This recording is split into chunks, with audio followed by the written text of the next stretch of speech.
He was 20 years old, and the world was already collapsing around him. His father had just been assassinated. Rival generals whispered in dark corridors. Greek cities were preparing to rebel, and far to the east stood the Persian Empire. Vast, wealthy, undefeated. Most young rulers would fight to survive. Alexander chose to conquer.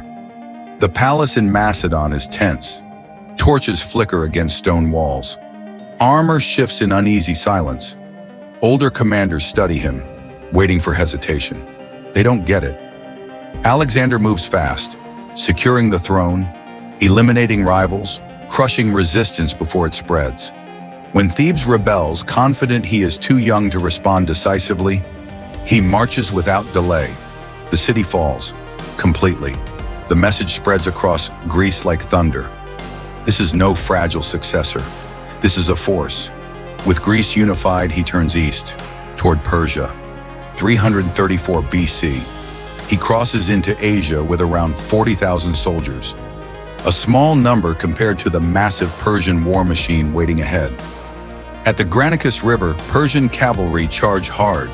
Water splashes, metal crashes, horses collide in chaos. Alexander rides straight into the center of it, not behind his men, but with them. An enemy soldier raises his sword behind Alexander's unprotected head. For a split second, everything hangs in the balance. One of his companions cuts the attacker down just in time. Alexander survives, and his soldiers see something unforgettable. Their king fights beside them. Victories begin to follow. Then comes Issus. This time, Darius III himself appears. His army stretches across the horizon, banners waving, numbers overwhelming. If numbers alone decided wars, this would be over. But Alexander studies carefully. He understands one simple truth. Armies don't break first. Leaders do. So he directs his strike toward Darius. The charge is sudden, precise, aggressive. Dust rises, confusion spreads.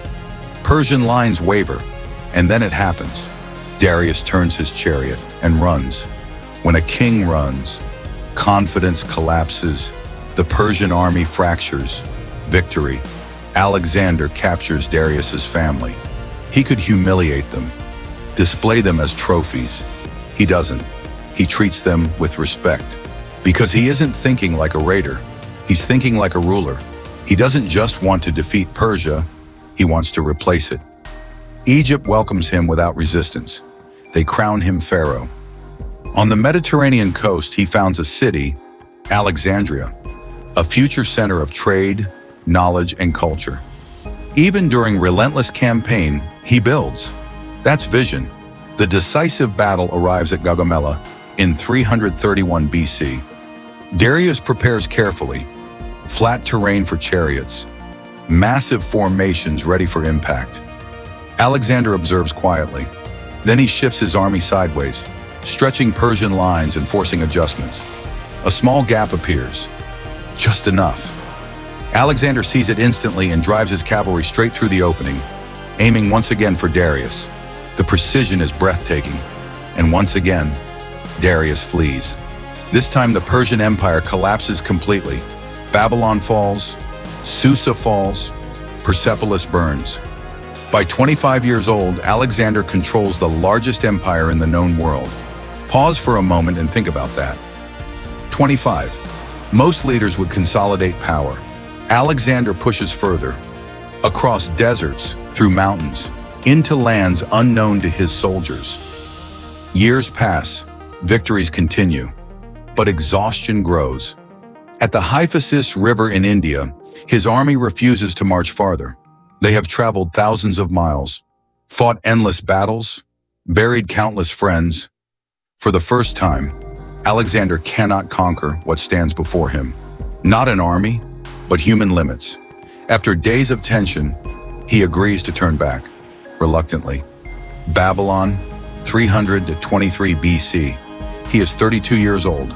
A sudden fever strikes. Days pass. Strength fades. The man who survived blades and battlefields lies powerless. His generals gather around him. One final question. Who inherits the empire? His answer is quiet. almost chilling, to the strongest. Soon after, silence. Without him, the empire fractures, generals divide territories, unity dissolves, but something greater remains. Greek culture spreads across Asia, trade routes expand, civilizations connect in ways never seen before. His empire didn't last, his influence did. So now I ask you, was Alexander a visionary who united worlds, or an unstoppable conqueror driven by endless ambition? Tell me in the comments below. I want to hear your view. If you enjoy powerful stories like this, subscribe and stay with me. And on your screen right now is another ruler whose ambition changed history forever. Click it, and let's continue the journey.